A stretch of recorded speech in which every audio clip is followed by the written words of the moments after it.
How long have you been dealing with this pain discomfort in these areas? 8 years. 8 years. PT, other chiropractors, massage therapy, acupuncture, dry needling, cupping, manual adjustments, all that stuff. I feel right now, it's the best it's been for sure. Over 8 years. Definitely know what you're doing then. This one's actually a drop table. Do you know what that is? What brings you in today? Consistent shoulder blade pain. Can you point to where that pain's at? Kind of just this whole area. It's like here. Down there? It's difficult for me to pinpoint where it is because it's just like this whole area seems like jammed up, but the constant discomfort and can flare up to pain. It starts there, but yeah, I guess it moves. Like it travels to here or to my neck, pecs, or my chop. They're all kind of like the points that affect it. There was a period of time where like I was numb in these two fingers. That's like the worst it's ever been. But then when it's really bad, it like shoots down. My neck muscles were just so tight. It was like pulling on the back of my eyes, I guess is how that works, in creating like migraine-like symptoms. But as soon as these muscles relax, it goes away. Do you have that now? What? Not a headache? No. It's only painful if I'm traveling or if I slept weird. So basically when you're in the same position for a long time, like sleeping or sitting for a while. Okay. And when did it start? 2017. Okay, so it's been a while. Yes. Working out consistently actually helps it, but it's still kind of tricky because I feel like I can't move that side of my back correctly. Like I was a mover. This was my load-bearing hand. I was always like in a straight with a heavy weight on it, like carrying like a fridge or something. Okay. And I got imaging of my shoulder and my neck too, like more recently, like a year or two ago. Okay. Also nothing. We're gonna do tests, standard procedure. Some reflexes in the arm actually, not everyone knows that. So we're gonna start with that. We're gonna do the skin sensation test, quick muscle test, a few neck exams. All right, we're gonna do a little bit of range of motion for the shoulders. Have like a 90-degree angle. Do the same motions, but I'm gonna be pushing a little bit. Just tight. I mean, both sides are tight. This is definitely tighter. And I can just go like this. Whoa, is that your shoulders? It's everything, bro. Holy crap. Yeah, I do it all the time. Have you heard of thoracic outlet syndrome? No. Okay, so basically the nerves that leave your neck, so we have the brain, the spinal cord, the branches of the spinal cord are nerves. These nerves, in order to innervate your arms, like with everybody, they have to travel from the neck through this area into the shoulder area and into the arms. That's how you're able to feel things, that's how you're able to move. They have to pass through this area. And there are a lot of structures that commonly compress the nerves in that area. And if they do compress the nerves in this area, we have symptoms in the arm. There are 3 areas that typically are the most common. The pec minor, you mentioned you had some issues because with the pec. I benched like this for a long time because my coach was, and no one corrected it, and so I was pushing majority with this, and it definitely jacked it up. Okay, so one of the common areas is the pec.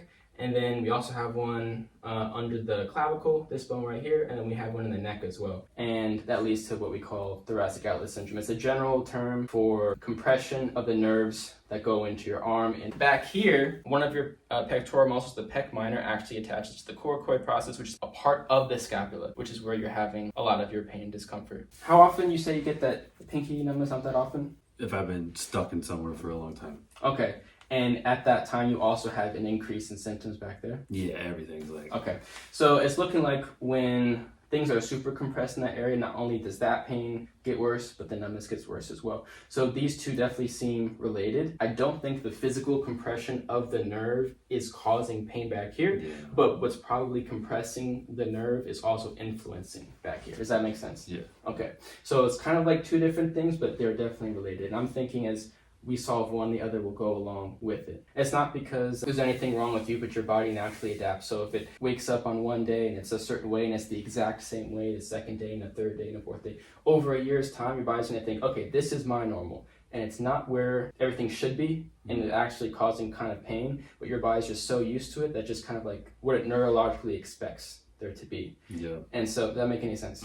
Okay, so what we wanna kind of do is rewrite those neural pathways by basically relaxing muscles, getting in good positions, and get you used to using those muscles in the good position. For example, with the bench press. You might have gone up in weight when you were benching incorrectly, but you were learning to do it in a bad position for the shoulders and the pecs. Yes. And so what we want to do is create progress in the correct position. What we're going to do today, loosen up the muscles in the area.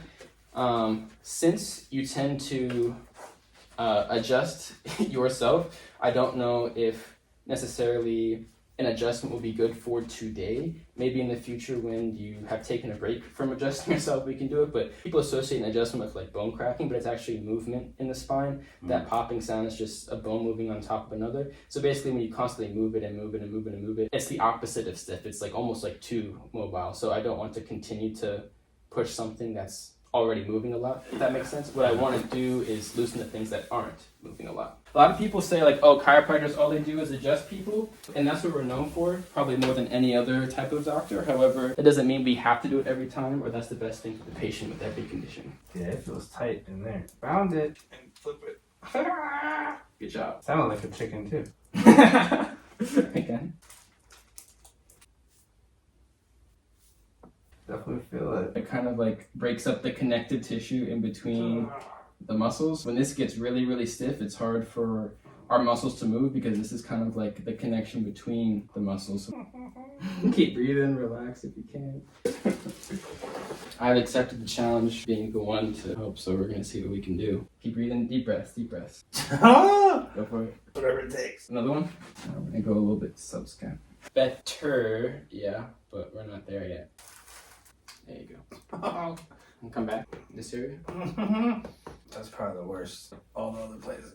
Do you think 15 minutes is enough time to treat somebody? Farther down the line, I don't know about the first day of treatment. You shouldn't need as much attention after a while because you should be getting better. Because I've had some chiropractors. The first one is 15 minutes. Really? I left and they're like $100. I'm like, that was so ripped off.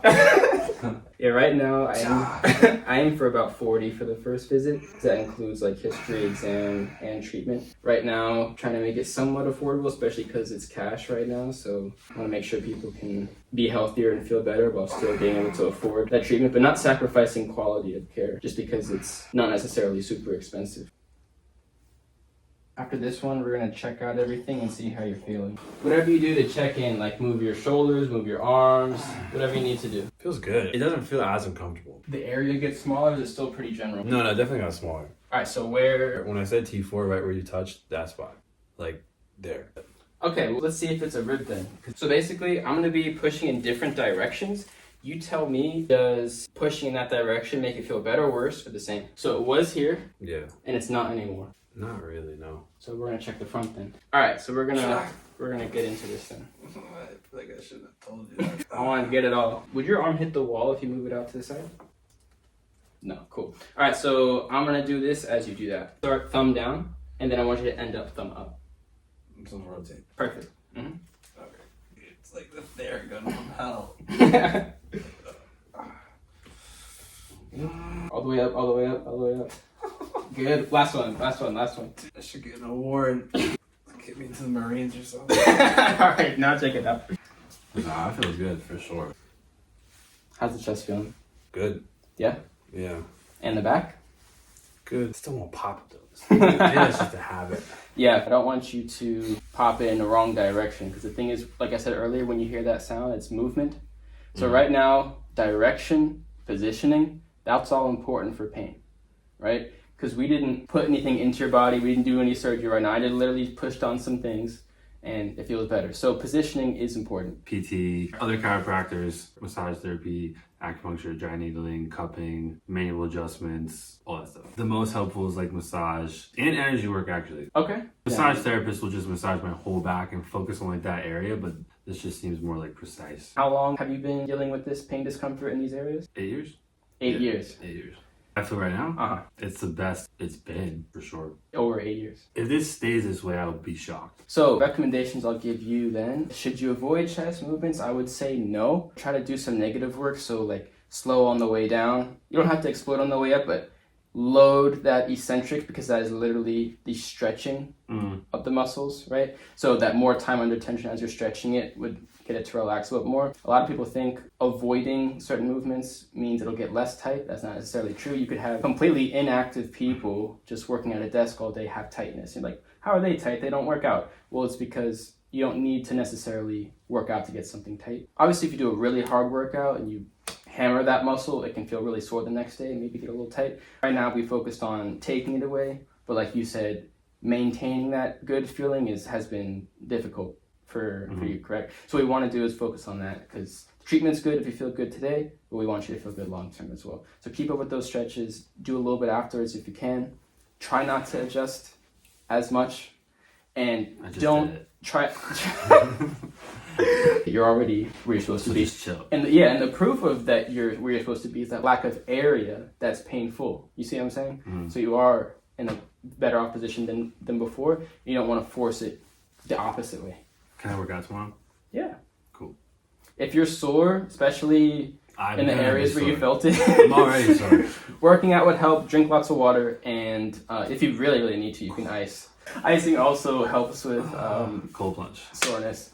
Yeah, sure. That'll help decrease the amount of time you're sore as well. Thank you guys for watching until the end. I'm currently providing chiropractic services to businesses by traveling to offices and treating the staff during the work week. If you or your office could benefit from chiropractic services, send me an email or go to my website and we can talk about special offers and make appointments from there. Hope you enjoy the rest of your day or night wherever you are in the world. Until next time.